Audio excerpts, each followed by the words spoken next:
কেমন আছেন আপনারা সবাই? আশা করি ভালোই আছেন। আমিও মোটামুটি ভালোই আছি। আর আজকের দিনটা এখান থেকেই শুরু করছি। আজকের ব্লগটা দিনটা তো শুরু হয়ে গেছে অনেকটা আগেই, কিন্তু তখন সকাল থেকে তো আর আপনারা জানেনই মোবাইলটা হাতে নিতে পারি না। তো এখান থেকেই শুরু করছি। এখন বাজে প্রায় 10:30 11টা হবে। খাওয়া দাওয়া শেষ, সেটা আর শেয়ার করতে পারলাম না, কারণ শরীরটা না খুব বেশি খারাপ করেছে।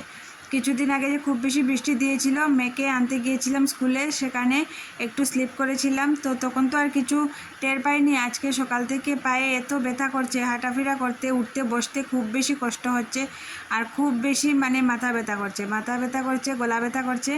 তো এইসবই আর কি, জ্বর করছে। আর এখন দেখুন খাওয়া দাওয়া হয়েছে কিন্তু অনেক আগে, 10টা 10:30টার ভিতরে খাওয়া দাওয়া হয়ে গিয়েছে। ওরা তো চলে গিয়েছে, আমি একাই করে। কিন্তু এই যে থাল বাসনগুলো ধুয়ে রাখবো সেটা আর পারিনি। খাওয়া দাওয়া করে অনেক সময় শুয়েছিলাম। তারপর উঠে ভাবলাম যে না, কাজটা তো করতেই হবে, আর তাহলে আর লেগেই যাই। তো ওদিকে রান্নাটাও বসিয়ে দিয়েছি। একবার ভেবেছিলাম যে স্নানটা করে নেই, ঠাকুর পুজো দিয়ে দিই, তারপর রান্নাটা করব। তো তারপর ভাবলাম যে না, এতগুলো বাসন ধুয়ে তারপর স্নান টান করে যদি রান্না বসাই তাহলে দেরি হয়ে যাবে, আবার মেয়েকে স্কুলে যেতে হবে আনতে। তো সেই জন্যই আর কি ওদিকে রান্নাটা করবো আর এদিকে বাসনগুলো ধুয়ে নিব, আর ঘরের যে টুকটাক কাজ আছে সেগুলো করে নেব, এই কথাই ভেবে আর স্নানটা করিনি। স্নানটা করব একটু পরে। আর আপনারা তো দেখলেনই কালকের ব্লগে যে বিকেলবেলা কাপড়গুলো ধুয়ে দিয়েছি, তো সেদিকে আর কোনো টেনশন নেই। আর আজকে কিন্তু সূর্যমামা আবার আসেনি। তো সূর্যমামা যেহেতু আসেনি, তাহলে আমারও খুব বেশি চিন্তা নেই, কারণ কাল যে কাপড়গুলো ধুয়ে দিয়েছিলাম সেগুলো প্রায়টাই শুকিয়ে গিয়েছে। আর সকালে একটু রৌদ্র ছিল, দিয়েছি বাইরে, কিন্তু এখন দেখছি আবার মেঘলা করছে। তো মেঘলা করুক, বৃষ্টি হোক আর যাই হোক, আমার কোনো অসুবিধা নেই বাবা, স্কুলের ড্রেসগুলো শুকিয়ে গিয়েছে। তো ওদিকে দেখলেন রান্নাটা বসিয়ে দিয়েছি, প্রায় হয়েই গিয়েছে। হাজব্যান্ডের জন্য ঝিঙে দিয়ে মাছ দিয়ে রান্না করেছি, আর আমাদের জন্য কাঁচা কলা দিয়ে আলু দিয়ে মাছের একটা পাতলা করে ঝোল করব। বেশ এক তরকারি রান্না করব, যেহেতু শরীরটাতে একদম আরাম নেই। আর এখন রান্নাবান্না করতে করতে আর বাসন টাসন এইসব করতে করতে কটা বাজে জানেন? 1:30 বেজে গিয়েছে। তো 1:30 বেজে গিয়েছে, 2টার সময় যাব মেয়েকে আনতে। সেদিকে আবার একটু তাড়াও আছে, একটু রান্নাঘরে একটু কাজবাজ আছে, সেগুলো করব। তো এদিকে দেখি কি খুব বেশি অন্ধকার করছে। তো ভাবলাম কাপড়গুলো শুকিয়ে গিয়েছে, যেহেতু একটু রোদ্রের ছোঁয়ার জন্য দিয়েছিলাম উপরে। তো সকালবেলাই দিয়েছিলাম, সকালে একটু রোদ্রও ছিল, কিন্তু হঠাৎ করে যে এত মেঘলা করেছে কি বলবো আপনাদের। তো যাই হোক, এই যে দেখুন কি অবস্থা বাইরের। তো যাই হোক, এবার যাব ভিতরে গিয়ে, যেহেতু অনেকটা দেরি হয়ে গিয়েছে। তো কাপড়গুলো প্রথমে আমি একটু ভাঁজ করে নেই, আর ওদিকে তো তরকারিটা হচ্ছে, তো তরকারিটা হতে থাক আর এদিকে কাপড়গুলো গুছিয়ে নেই। তো এই করতে করতে কিন্তু অনেকটা বেলা হয়ে গেল, আজ অনেকটাই দেরি হয়ে গিয়েছে। আর আপনাদের যে কালকের ব্লগে বলেছিলাম যে আমার আমি যেটা চিন্তাধারা করব সেটার পুরোপুরি উল্টোটাই হয়। ঠিক সেটাই, যেদিন ভাববো যে না আজকে তাড়াতাড়ি কাজবাজ করে একটু বসে থাকবো, তারপর মেয়েকে আনতে যাব, সেদিন দেখব এত লেট হয়েছে যে শ্বাস ফেলানোর সময় পাচ্ছি না, কীভাবে যে যাব দৌড়ে মেয়েকে আনতে।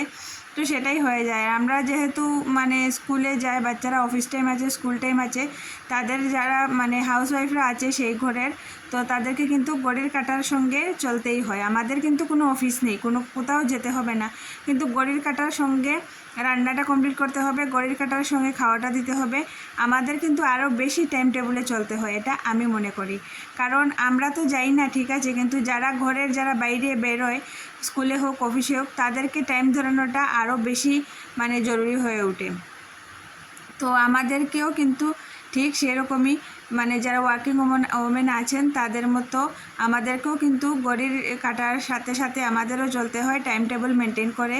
কারণ অনেকেই আছে যারা মনে করে হয়তো হাউসওয়াইফরা তো আর কী কাজ করে, ঘরে তো বসেই থাকে, কিন্তু একদমই না।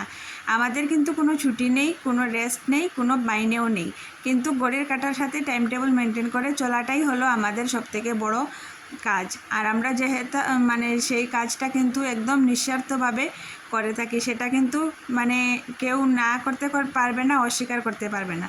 তো যাই হোক বন্ধুরা, কথাবার্তা আপনাদের সাথে গল্প করতে করতে তারপর কি হয়েছে জানেন? 2টো বেজে গিয়েছে।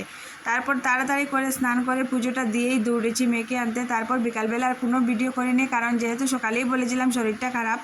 স্কুল থেকে আসার পর এত খারাপ করেছে শরীরটা, আর এত গলা ব্যথা করছে, জ্বর আসবে নাকি জ্বরও করছে।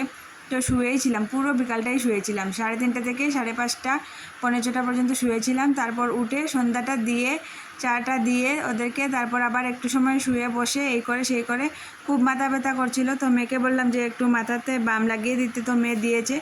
তারপর উঠলাম যে না, কাজটা তো করতেই হবে।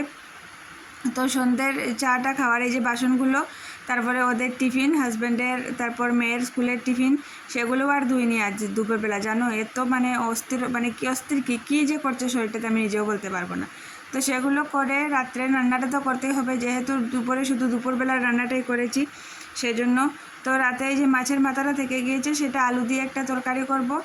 আর এই যে দেখো অনেকটা ভাত থেকে যাচ্ছে বেলায় বেলায়, কী যে করবো। আর একটু কারকল ভাজা করেছিলাম, সকালবেলা হাজব্যান্ডকে দিয়েছিলাম, তো দুপুরবেলা হাজব্যান্ড আর খেলো না। তো এখানে বাসন টাসন অনেকগুলোই আছে, সেগুলো একটু একটু করে আমি ধুয়ে নেব, যেহেতু কালকে বৃহস্পতিবার, আমি তো নিরামিষ খাই, তো সেই জন্যই আর কি। তো এদিকে তরকারিটা হতে থাক, আর আপনাদের সাথে বকবো কার করবো না। আজকে এখানেই শেষ করে দিচ্ছি ভিডিওটা। খুব তাড়াতাড়ি নতুন একটা ভিডিও নিয়ে আবার দেখা হবে। আর যারা নতুন দেখছো প্লিজ চ্যানেলটাকে সাবস্ক্রাইব করে নিও, লাইক কমেন্ট শেয়ার অবশ্যই করো, আর আমার পাশে থাকো। তোমাদের সাপোর্টের খুব বেশি দরকার আছে আমার। তো বন্ধুরা দেখতে থাকো আমি গৃহিণী চ্যানেল, আর নতুন একটা ভিডিও নিয়ে খুব তাড়াতাড়ি আসছি। আজকের জন্য টাটা সবাইকে, শুভরাত্রি।